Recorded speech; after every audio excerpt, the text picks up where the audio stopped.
Muy bien, comencemos entonces. Bienvenidos entonces a la reflexión de la palabra del Señor en este domingo ya. ¿Cuánto estamos hoy día? 8 de julio, donde estamos llevando adelante en este año 2018 nuestros 40 días de ayuno y oración, y por lo tanto la reflexión de la palabra de Dios también está en vinculación y en conexión con lo que significa vivir este tiempo de 40 días de ayuno y oración. No sé en su vida cuántas veces usted ha pasado por un periodo como este. Muchas veces cuando uno vive una situación personal, familiar, establece un tiempo de ayuno y oración desde lo personal. Hay familias, pueden haber hermanos que dicen: voy a estar ayunando por esto por 3 días, o voy a ayunar por esto por un mes. No quiere decir todos los días, pero cada semana voy a destinar un tiempo para ayunar y para orar, para ver la respuesta del Señor. Puede, y se da que muchas veces uno toma esto como un tema personal. Ahora lo estamos haciendo como iglesia. 40 días desde el domingo pasado hasta el próximo 9 de agosto, y que además ha coincidido con lo que es tan importante celebrar un año más como iglesia. Qué manera importante también de celebrar este aniversario como iglesia. Bien, hermanos, al iniciar este tema, que estamos en los 40 días de ayuno y oración, recordar que durante dos domingos, los domingos anteriores, ya partimos el último domingo del mes de junio y el primer domingo de julio, hablando de cómo nos vamos a preparar para estos 40 días, y estuvimos trabajando el pasaje de Mateo capítulo 6, versículo 1 al 18. ¿Ustedes recuerdan? Todos los que vinieron, estuvimos mirando el aspecto negativo que nos advierte este pasaje para poder enfrentar nuestra vida y presentarnos ante el Señor. Y el domingo pasado veíamos y miramos el consejo que efectivamente la palabra de Dios nos ofrece para poder vivir esta experiencia de orar y de ayunar, y cómo este pasaje de Mateo nos ayuda y nos enseña. Ahí están entonces nuestros motivos, el plan de Dios para la iglesia. Hermano, hermana, le invitamos a ayunar. Si se anotó bien, si no se anotó bien, ayune. Busque un día y pida al Señor que nos muestre, que nos revele de qué manera, sabiendo el contexto en el cual nos encontramos en esta comuna de la Florida, cómo vamos a evangelizar, cómo vamos a enseñar y alcanzar a la actual generación, cómo vamos a bendecir a las familias, cómo la iglesia puede ser un lugar de bendición para quienes necesitan. Por la vida espiritual de la iglesia y de cada hermano, como veíamos, y por la regularización, como ya se oraba, de este edificio. Son los 3 motivos. Aparte de su motivo, aparte de su situación personal, también puede usted ayunar por ello, aprovechando que lo va a hacer por la iglesia. También puede llevar al Señor un asunto que puede ser netamente personal y también familiar, ¿ya? Y durante este tiempo hemos estado también informando y dando a conocer a la iglesia la posibilidad de que cada uno tenga este material, este documento, este libro llamado Sígueme. No sé cuántos los tendrán, cuántos ya lo tienen en sus manos, lo adquirieron y lo están llevando. ¿Por qué? Porque fue una propuesta también establecida para que cada hermano pueda interiorizarse de cómo ayunar, qué significa 40 días, y además que este material, este libro que usted está viendo en pantalla, también nos lleva por la vida, en este caso, la vida natural de un discípulo, basado en el Evangelio de Marcos, que es tan interesante mirar el contexto y por qué objetivo y por qué motivo se escribe este documento, este Evangelio. ¿Por qué lo escribe Marcos? Ya que fue como el secretario del apóstol Pedro. Marcos no fue discípulo de Jesús, pero sí Pedro lo tomó, y Marcos escuchó del apóstol Pedro las experiencias de haber caminado con Cristo durante esos años, y luego graficó y escribió allá en Roma este documento, este Evangelio, este documento bibliográfico de la persona de Jesús, con el objetivo de discipular, hermanos, de discipular a los primeros cristianos repartidos en Roma y en otros lugares, con el objetivo de tener un documento de primera mano que pudiese servir para los que se estaban convirtiendo en aquellos días. Por eso que el Evangelio de Marcos es muy apropiado, por ejemplo, para quien esté comenzando a conocer al Señor. Si a usted le preguntan, le consultan, dime, oriéntame, ¿por dónde parto leyendo la Biblia? Estoy empezando a conocer al Señor, quiero entrar a conocer a Dios. lea el Evangelio de Marcos.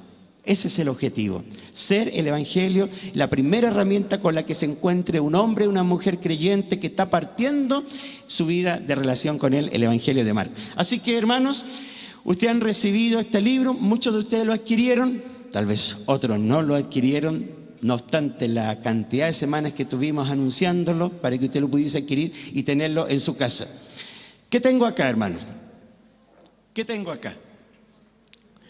Son las lecturas que aparecen en este libro del día 1 hasta el día número 40, porque son 40 lecturas. Pero aquí hay 7 ya, y estas lecturas devocionales son muy sencillas, breves, claras, y usted puede llevarlas cada día partiendo desde el domingo que pasó. Por lo tanto, hoy día ya estamos en el día 8, ayer fue el día 7, y este tema que vamos a tener hoy día tiene relación con las primeras 7 lecturas. Yo no sé si le ha cansado, pero yo todos los días he enviado a todos de los que tengo correo electrónico esta lectura. ¿Cuántos la han recibido por correo electrónico? ¿Correo electrónico? Bien. Si usted tiene correo electrónico y quisiera recibirla, démelo al final del culto. Tengo más de 150 contactos de la iglesia solamente de correo electrónico. Y sigo sumando para hermanos que quieran estar en contacto con la iglesia. Pero además, la tecnología nos permite ahora estar en contacto a través de ¿qué? De este aparatito, el celular, a través de estos famosos grupos. Se hacen grupos de WhatsApp por todo, ¿se ha dado cuenta? Entonces, hay una cantidad de grupos de WhatsApp en la iglesia. El Ministerio Varano tiene su grupo de WhatsApp, Cesta de Amor, el directorio de la iglesia, Visitación, el Ministerio Musical y así. Entonces, donde uno es parte de ese grupo de WhatsApp como pastor, ha aprovechado esa instancia y también enviado por WhatsApp, habiendo escaneado cada día, se lo envío también por WhatsApp para aquellos que tal vez digan, no, yo no estoy tan al tanto del correo, yo más bien lo sigo en el celular. ¿Cuánto lo has recibido por WhatsApp? Hay menos manos. ¿Ya? Pero sé que veo algunos rostros y sé que también lo han recibido por WhatsApp.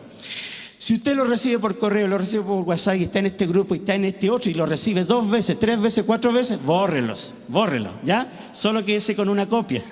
Necesita más de una copia para que no le ocupe espacio ahí en su disco duro, ¿ya?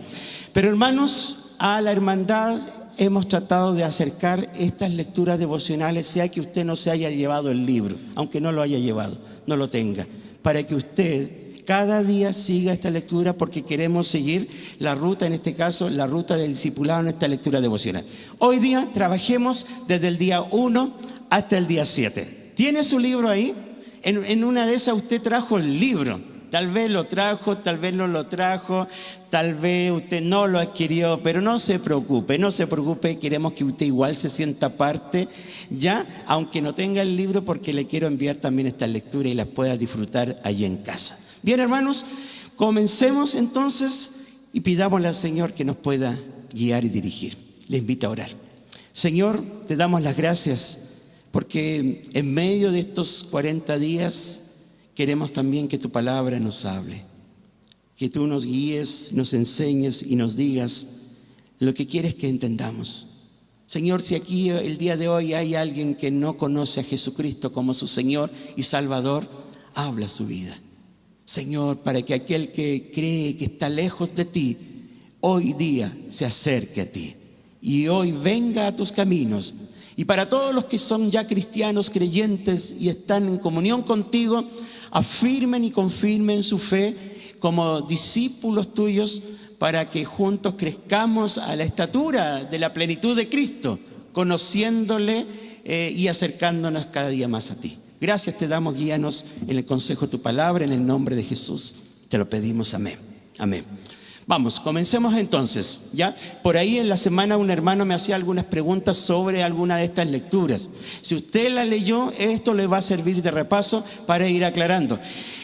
Este libro contiene 40 lecturas, una por día, y entonces ahí están. Y vamos entonces a la lectura del primer día. El primer día está apareciendo allí, ¿ya? Y se nos introduce, hermanos, en el primer versículo de Marcos capítulo 1, o principio, si tiene Marcos también, puede también tener abierto con Marcos capítulo 1, verso 1, ambos pasajes, como decía anteriormente, Juan capítulo 4. En Marcos 1:1 dice, comienzo del Evangelio de Jesucristo, Hijo de Dios. ¿Ya? Y ahí hay un párrafo interesante donde dice que la iglesia existe solo por lo que Dios ha hecho en Cristo, no por alguna excepcional capacidad que tuvieran sus primeros miembros. Por lo tanto, ¿qué nos encontramos acá a modo de resumen? Ninguno, esta lectura pone el énfasis en la palabra principio o en la palabra comienzo. Es decir, como dice, ninguno puede comenzar la ruta de ser un discípulo de Cristo si no ha experimentado el comienzo ¿de qué? Dígalo fuerte, ¿de qué? De una nueva vida. ¿Cuántos tienen nueva vida en Cristo? ¿Cuántos la tienen? Esa nueva vida en Cristo comienza en el momento, tenga usted 10 años, 20 años, 30 años, 40 años, 50, 60 o más años, cual sea la edad, toda persona puede volver a comenzar, porque la palabra de Dios habla de un nuevo nacimiento. La palabra dice que todos los que están en Cristo son nuevas criaturas, nuevas personas. Por lo tanto, independiente de la edad que uno tenga, puede volver a comenzar su vida naciendo de nuevo. Y para nacer de nuevo, quiero decirle que usted debe recibir a Cristo en su corazón. No se puede ser discípulo de Cristo si primero no se comienza. Hay que comenzar. Se tiene que abrir la puerta de un nuevo comienzo, de un nuevo inicio. Y es necesario que cada uno de nosotros tengamos claridad de cuándo nací de nuevo. ¿Cuándo nació de nuevo espiritualmente hablando? Es un lenguaje espiritual, está en la Biblia, y yo trato de explicarlo y de simplificarlo, pero Jesús tuvo una conversación con un hombre llamado Nicodemo, y antes de seguir la conversación Jesús lo detuvo y le dijo, el que no naciere de nuevo no puede ver el reino de Dios. O sea, hay que comenzar. Se tiene que nacer. Y si usted está acá hoy día y no tiene este nuevo nacimiento, no ha comenzado de nuevo, usted debe necesariamente entregar su vida a Cristo y decirle, Señor, hasta aquí quiero terminar mi vida, quiero comenzar nuevamente, nacer de nuevo para poder empezar esta ruta de ser un discípulo, alguien que está aprendiendo a vivir la vida que vive su maestro. En resumidas cuentas, esa es la lectura del primer día. ¿Lo leyó? Amén, muchas gracias. El segundo día, ¿leyó el segundo día? ¿Leyó el segundo día? El segundo día está apareciendo entonces ahí en pantalla, y también ponía y nos deteníamos en este primer versículo de Marcos capítulo 1, versículo 1.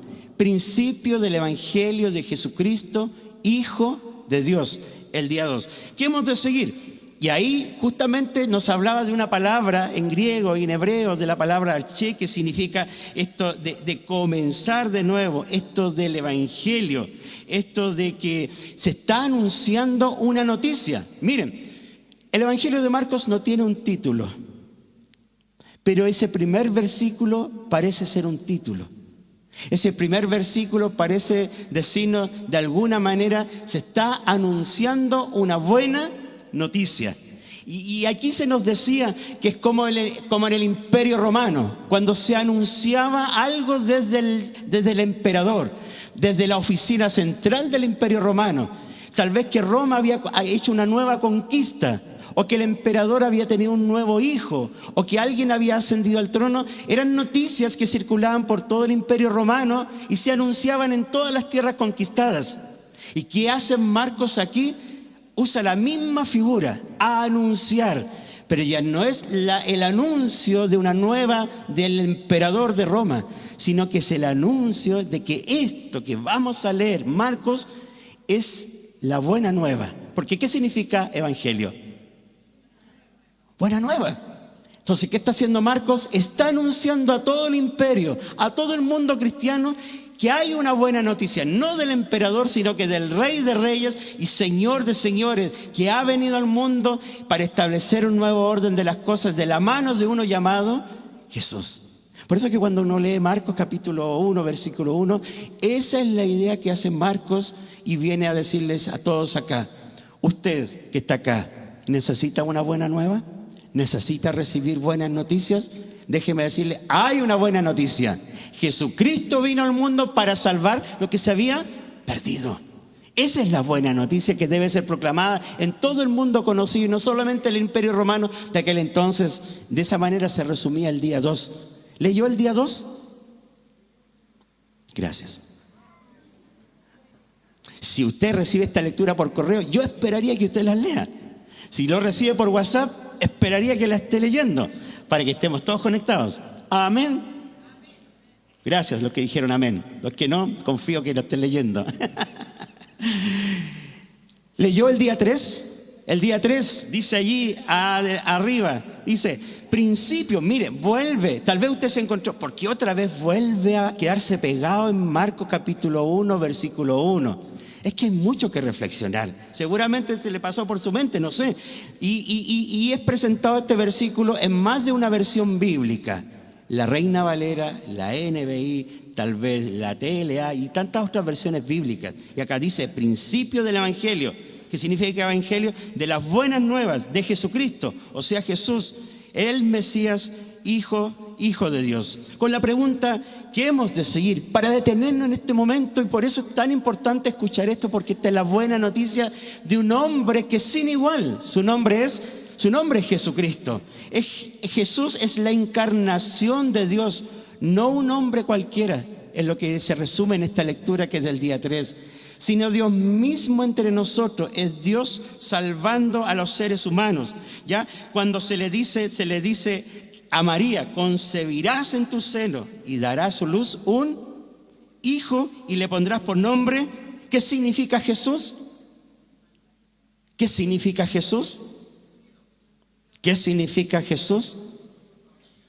Salvador. Hermano, ¿ha leído las lecturas?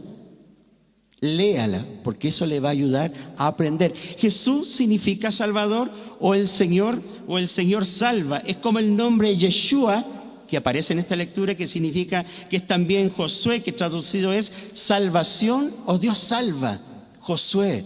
Y Jesús deriva de allí también para decirnos que le dice a María y le pondrás por nombre Dios salva. Es lo mismo. Dios es mi salvación. Por lo tanto, es la buena noticia. Marcos 1:1 se nos está diciendo al mundo entero, al mundo gentil, al mundo no judío, al mundo no hebreo, que ha venido un Salvador que se ha encarnado para ser uno como nosotros. Ya es Dios mismo. Imagínense la buena nueva. A veces creo que nos falta profundizar y dimensionar lo que esto significa. Es Dios con nosotros. Lo que significó para aquellos hombres de la época tener a Dios con ellos mismos, tener a Dios comiendo a la mesa con ellos, tener a Dios predicando en una barca, tener a Dios en una colina y anunciando este evangelio, este mensaje. Era Dios descendido del cielo. ¿En quién? En la persona de Jesús. Este es un gran misterio por el cual glorificamos al Señor. Por lo tanto, ¿leyó el día 3? Amén. Ya, hermano, gracias. El día 4, cuando llegamos al día 4, ¿qué nos encontramos en este día? Siguiendo con la ruta de la vida de un discípulo. Dice el día 4 arriba, principio del Evangelio, nuevamente de las buenas nuevas de Jesucristo Jesús, el Mesías, Hijo de Dios. Entonces, esta es la buena noticia que todos hemos recibido acerca de como el Cristo. ¿Qué significa la palabra Cristo? La palabra Cristo significa ungido. Por lo tanto, en esta lectura se nos habla de ese Cristo esperado por el pueblo hebreo, anunciado por los profetas. Por ejemplo, por el profeta Isaías, unos 700 años antes del nacimiento de Jesús aproximadamente. Ya desde ahí, desde los profetas, se le empezó a decir al pueblo hebreo: he aquí que vendrá ¿quién? Un ungido. Porque el rey David y los reyes de entonces, para subir al trono, primeramente eran ungidos. Y si ungido quiere decir que se le derramaba aceite sobre su cabeza, como hacía los sumos sacerdotes, como a Aarón, por ejemplo. Ese era un acto simbólico, al derramar aceite, que ese hombre, ya sea rey o sacerdote o sumo sacerdote, podía ejercer su autoridad. Entonces, el profeta comenzó a decir, está bien, pero viene uno superior, un ungido, un Cristo, que significa ungido en griego, o un Mesías, que es lo mismo ungido pero en hebreo. Por lo tanto, el pueblo hebreo empezó a entrarle en su cabeza la idea de que algún día por ahí se iba a anunciar, aquí está el Cristo. Empezaron a pasar los años, empezaron a pasar los siglos, pero aún no llegaba, no aparecía, no estaba en escena todavía, pero la idea estaba allí. Y cuando se le hablaba de Cristo, ellos sabían que tenía que ser alguien importante. Y más encima, cuando en un determinado momento de la historia emerge este imperio romano y los conquista, ya toma posesión de estas tierras y se asienta en las tierras palestinas, y aún así les deja a los hebreos llevar adelante su vida. Entonces, con mayor razón, en la mente de los judíos se asentó la idea, sí, necesitamos el Cristo. Imagínense, hemos sido invadidos, hemos sido tomados, necesitamos el Cristo. Cuando aparezca el Cristo, Él nos salvará. Pero, ¿qué pasa? Esta buena noticia del Evangelio, ¿cómo podía ser posible si ese Cristo del cual se hablaba era hijo de un carpintero?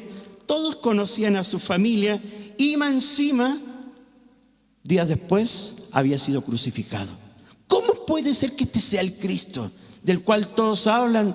Si viene de una familia común y corriente, acá están sus hermanos, sus hermanas, ¿cómo es posible? Y más encima esté colgado siendo sentenciado.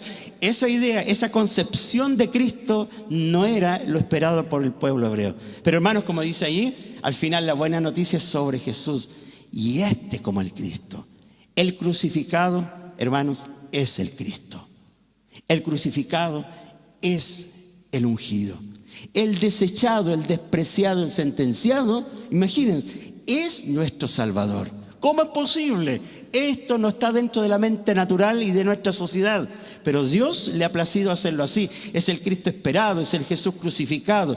Sus victorias son más espirituales que bélicas y gubernamentales. Por lo tanto, Dios viene a echar por tierra esa cortina o esa cartulina, o lo que ellos hayan dibujado en el tiempo para decir, este es el Cristo anunciado, el que ustedes no creían, es el Cristo crucificado, porque sus victorias no son bélicas.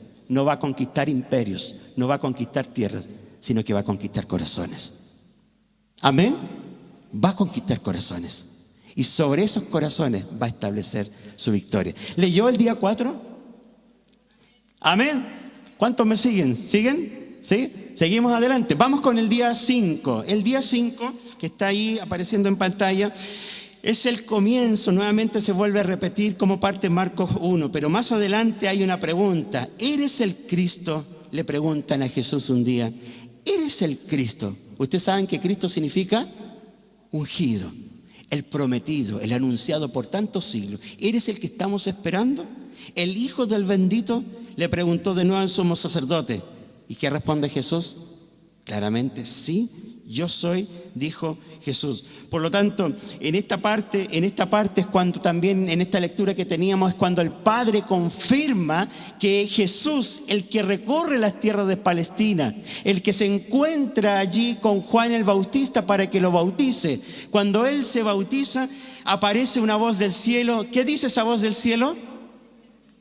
Tú eres mi Hijo amado, en quien estoy muy complacido, o estoy muy complacido contigo. La voz del cielo, la voz del creador del universo viene a confirmar que verdaderamente, aunque los demás no lo entiendan, que este es el Cristo.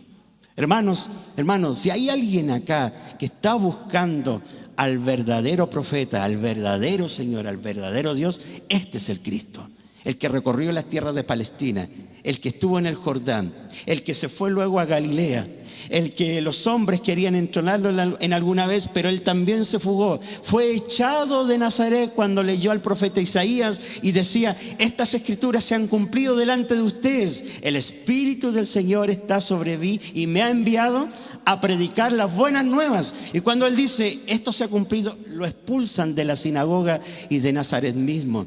Allí donde hizo su primer milagro en Caná de Galilea, convirtiendo, ¿qué cosa? En un buen vino. ¿Qué le parece? Un buen vino.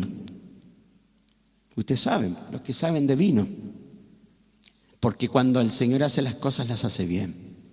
Las cambia y las transforma bien. Entonces, en el día 5 tenemos la buena noticia que no viene del emperador, esto que se está anunciando. Esta buena noticia la anuncia Dios mismo a través de Marcos, del hecho de que hay un Salvador llamado Jesús y que además es, en esta lectura se subraya la idea de que es Hijo de Dios. Por lo tanto, es Dios mismo. Se despoja de su gloria, no estimó el ser igual a Dios, como dice Filipenses 2, sino que despojando de su gloria se hizo como uno de nosotros, se humilló como siervo hasta la muerte y muerte. Pero es hijo de Dios. Entonces es una importante noticia, ya, donde Él se somete, pero sigue siendo igualmente Dios. ¿Leyó el día 5? Gracias por los amén. Muy bien, vamos con el día número 6. Esto fue el día viernes, estábamos al día 6. ¿Y qué nos encontramos en el día 6? La primera lectura que aparece arriba. Así se presentó Juan, bautizando en el desierto. ¿Qué Juan? Juan el Bautista, muy bien. Quien fue enviado para preparar el camino del Señor, predicando el bautismo del arrepentimiento para el perdón de pecados. Toda la gente de la región de Judea y de la ciudad de Jerusalén, que estaba muy cerca allí, acudía a él.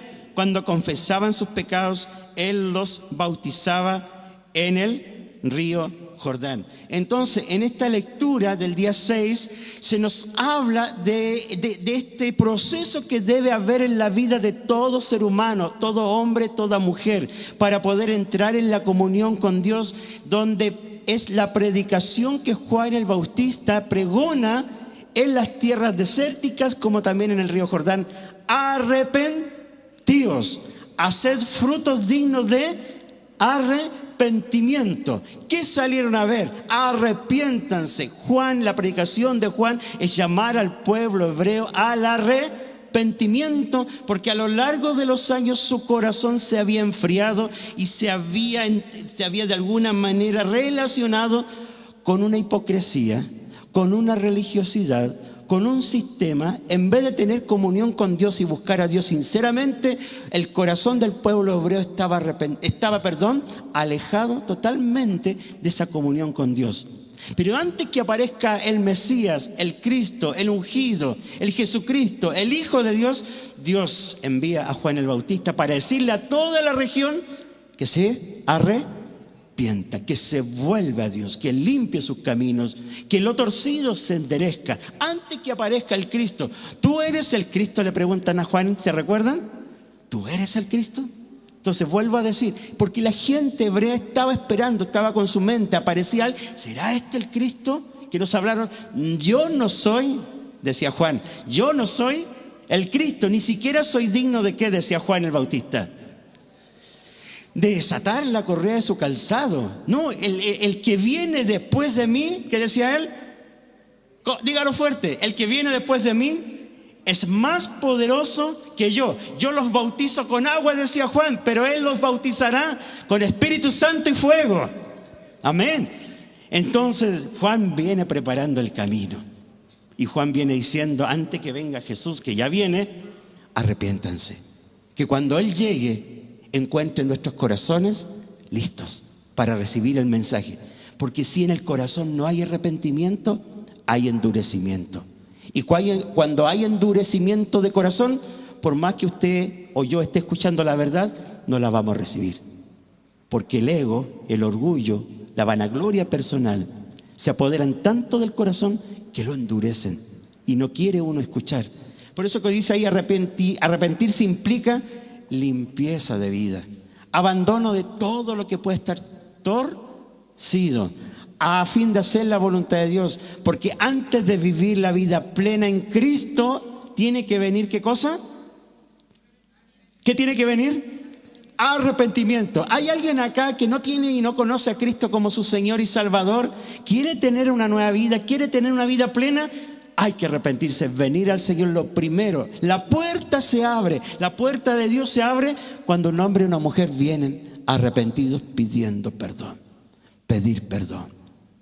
Tal vez usted ya lo hizo y ya se convirtió en cristiano, en creyente, en hijo de Dios, como tantos hermanos. Pero el arrepentimiento es una oración, es una actitud de todos los días, para pedir la limpieza y para pedir que el Señor nos ayude a enderezar lo que está torcido. ¿Saben, hermanos? ¿Creen ustedes que cuando uno es cristiano hay cosas que seguir enderezando? Sí.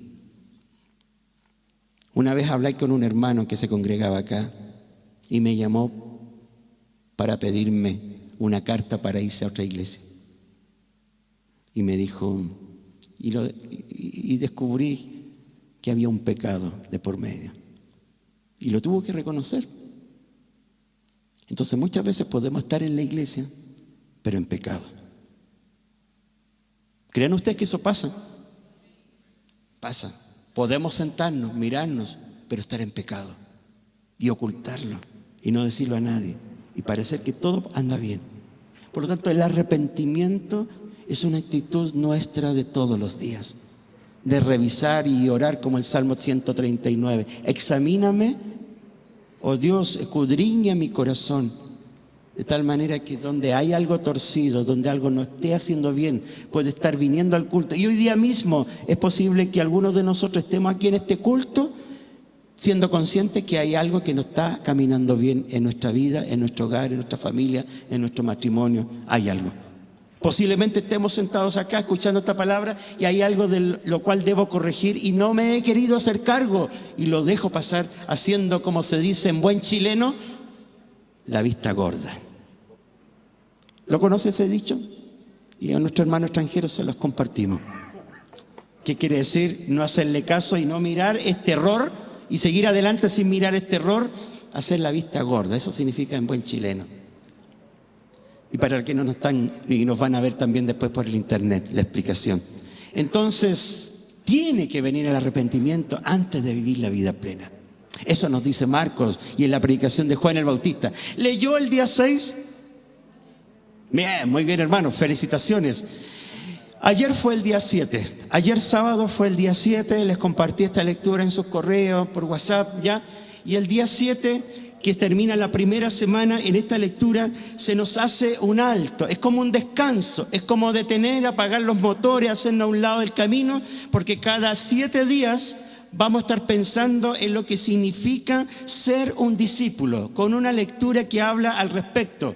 Cuando dice Marcos 1:17, Jesús les dijo, ¿a quién? A ellos, vengan conmigo y haré de ustedes que sean pescadores de hombres. Dejando al instante las redes, ellos le siguieron. ¿Qué hay acá, hermanos? ¿Qué es lo que se puede apreciar en la lectura de ayer? Es que Dios llama.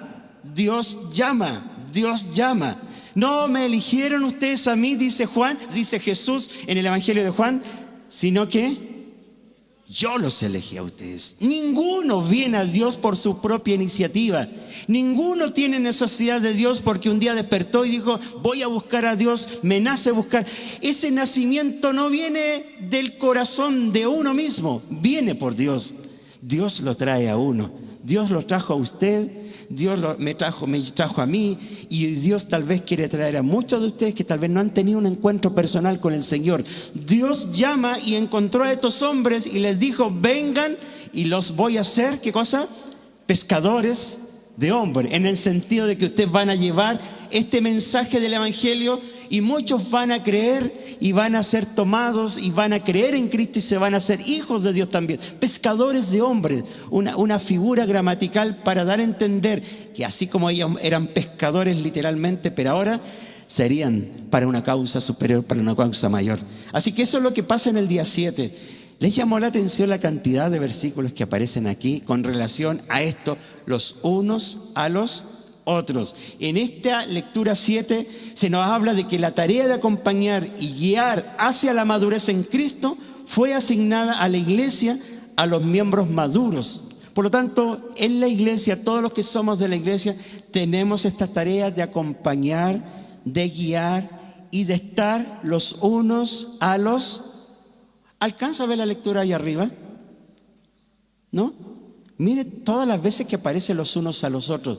O sea, la relación que tenemos unos con otros. Amar los unos a los otros, aceptar los unos a los otros, perdonar los unos a los otros, soportar con paciencia, ¿qué cosa? Los unos a los otros, todos sumisos los unos a los otros. Somos el cuerpo de Cristo los unos a los otros. No juzgar los unos a los otros. Ser paciente los unos a los otros. Enseñar y exhortar. Hagamos una cosa, yo digo la primera parte y usted dice la otra. Amén. Saludar. Esperar. Muy bien. Preocuparse. Servir por amor. Muy bien. Ser benignos. Honrar. Animar. Vamos, no afloje, no afloje. Someterse. Soportarse. Muy bien. Estimularse. Muy bien. Hospedarse, mire. Ministrar los dones los unos a los otros. Regocijarse los unos a los otros. No murmurarse. No quejarse. Confesar las ofensas. Muy bien. Orar. Tener comunión. No envanecerse. Vamos, no afloje. Sobrellevar las cargas. Bien, estamos terminando. Honrar. Dependerse los unos a los otros. Preferirse. Y finalmente consolar. Hermanos, esto es ser un discípulo. Es una relación que tenemos los unos con los otros. Por eso que tantos dicen, esta es como mi primera familia. O mi segunda familia, no sé. Estar aquí en la iglesia, estar dentro de una familia. Una gran familia. Donde también significa soportarse los unos a los otros. Significa perdonarse los unos a los otros. Tolerarse, sostenerse, ayudarse los unos a los otros. Por lo tanto, no estoy en cualquier parte. Estoy en la iglesia de Cristo, ganada por la sangre de Cristo, por ese ungido, por ese Mesías, por ese Jesucristo, el Hijo de Dios, que a través de Juan el Bautista nos llama al arrepentimiento para vivir esa plenitud de vida. ¡Qué noticia maravillosa! Por lo tanto, usted tenía abierto su Biblia en Juan capítulo 4, 25 al 29. ¿Qué ocurre en este relato? ¿Se acuerdan? ¿Qué relato es? Para cerrar entonces esta reflexión de hoy. Es el encuentro de Jesús con una mujer que vivía en Samaria, en la aldea de Sicar, en la región de Samaria. En ese tiempo, los judíos que pasaban con los samaritanos no se trataban, porque los samaritanos eran considerados una raza mestiza, ya hijos que con el tiempo van naciendo cuando hubo este casamiento entre judíos y asirios. Por lo tanto, ellos no se mezclaban con los samaritanos, aunque eran judíos, pero no eran judíos puros, por así decirlo. Los samaritanos construyeron su propio templo, tenían su propio templo para no ir a Jerusalén. Así que era como otro estado dentro de este gran estado hebreo. Pero Jesús tenía que ir a Galilea, y Galilea quedaba en el norte. Aquí tengo hermanos que son de la clase del Evangelio de Mateo y que conocen la geografía de Palestina. Por lo tanto, tenía que ir del sur al norte, y en ese trayecto tenía que pasar por, es como quien dice, estamos en Concepción y tengo que ir a Calama y tengo que pasar por Santiago. No quiero pasar por Santiago, me han hablado que Santiago es malo. ¿Cómo lo hago para saltarme Santiago? Entonces aquí era lo mismo. ¿Cómo lo hago para ir a Galilea y saltarme Samaria? Pero Jesús no usó la ruta que usaban los demás para saltarse Samaria, esa vuelta que se daban, sino que dijo, voy a pasar por Samaria. Y se sentó ahí en un pozo en Sicar y se encontró con una mujer. Y la mujer vino a sacar agua al pozo, como era la costumbre de las mujeres. ¿Qué le dice Jesús a esa mujer? Dame de beber. La mujer extrañada, tú que eres judío, me pides a mí agua, que soy samaritana. Además que, ¿por qué judío y samaritano no se tratan entre sí? Extrañada esta mujer, Jesús le dice, si supieses quién es el que te pide agua, ¿se recuerdan? Tú le pedirías agua y él te daría agua. Y la mujer extrañada dice, Señor, pero el pozo es hondo. ¿Se recuerdan? Y no tienes cómo sacarla. ¿De dónde dices que me vas a dar agua? Si tú supieras, le pedirías agua y yo te daré agua que salte para vida eterna. ¿Eres tú el Cristo? Sí, yo lo soy. Entonces anda y ve a buscar a tu marido. No tengo marido, Señor. Bien has dicho. ¿Qué dice? Bien has dicho. ¿Por qué? ¿Cuántos maridos has tenido? ¿2 maridos has tenido? Perdón, 3, 4. Gracias. 5 maridos has tenido y el que ahora tienes. Así que tenía su fama esta mujer. Cuando le dice eso, le revela lo que nadie le había contado, la mujer sorprendida. ¿Eres tú el Cristo? ¿Eres tú el Cristo? Yo lo soy. Y la mujer, ahí está el relato que solamente traje eso. Sé que ha de venir el Mesías, le dice la mujer, porque era lo que creían los hebreos. Llamado el Cristo, porque ya fue anunciado. Cuando Él venga nos declarará todas las cosas. Jesús le dijo, yo soy. Lo mismo que escucha Moisés en esa zarza que ardía y no se quemaba. Yo soy el que...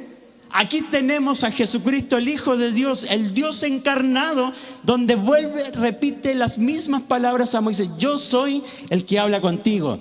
Aparecen los discípulos que habían estado comprando en el supermercado, vuelven de comprar. Sus discípulos se maravillaron, se sorprendieron de que hablaba con una mujer. Sin embargo, todos callaron por respeto. Y cuando uno encuentra que algo no anda bien y no quieren decir nada, y ya, pero saben que esto no estaba bien y todos guardaron silencio, ya. Sin embargo, ninguno dijo qué preguntas, qué hablas con ella. Entonces la mujer, cuando escucha, yo soy el que habla contigo, deja su cántaro ahí, no sé si ya había echado agua o no, se fue a la ciudad y le dijo a los hombres, allí en la misma ciudad, les dice, vengan, vean a un hombre que me ha dicho todo cuanto he hecho. ¿No será este el Cristo? ¿No será este el Cristo? Cuando llega con estas noticias, todos los hombres vinieron y algunos creyeron solo por lo que la mujer dijo. Y otros hombres de la ciudad creyeron por la palabra del Señor y le pidieron que se quedara con él. Y Jesús se quedó en Samaria. ¿Cuántos días? 2 días. Se quedó compartiendo, y de Samaria, los despreciados, con los que nadie se quería juntar, que eran considerados mestizos, no una raza pura, que ellos tengan su propio templo, no queremos tener contacto con ellos, son los despreciados de la sociedad, son los primeros que creen. Son los primeros que abren la puerta, son los primeros sensibles a la voz del Señor, son los que se sacan toda dureza y quieren que el Señor se quede, mientras que los judíos, mientras que los que eran los religiosos, buscando la manera de prenderle y descubrirle alguna falta para crucificarle. Hermanos, este crucificado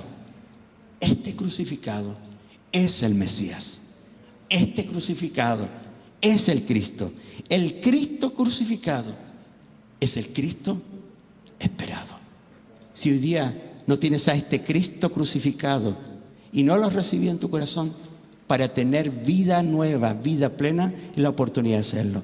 Si necesitas arrepentirte de tus pecados y empezar una nueva vida, este es el momento de hacerlo para comenzar a ser un nuevo discípulo. Les pido que oremos. Oremos al Señor. Cierre tus ojos, hermano, hermana. Cierra tus ojos y acompáñame en esta oración. Pidamos al Señor que esta palabra produzca el efecto en nuestras vidas como Él lo quiere. Amado Señor y Padre eterno, te damos las gracias, muchas gracias, porque en el Evangelio de Marcos se nos está diciendo que va a comenzar a anunciarse el comienzo del Evangelio de Jesucristo, Hijo de Dios. Pongan atención, este es el prometido, este es el anunciado, este es del que habla tanto la gente por tantos años y que aún no ha llegado, para que el mundo crea, para que los nuevos cristianos sean discipulados y conozcan a este Cristo. Señor amado, gracias, gracias, gracias. Gracias, porque a pesar de que no es lo esperado por el pueblo hebreo, sin embargo este Cristo es el Cristo esperado, es el Cristo anunciado, es en quien se cumple la promesa. Solo Él puede salvar, decía el canto. Mi Dios puede salvar, Él tiene poder, Señor, para mover montes, para cambiar una vida, transformar un corazón. Sus victorias no son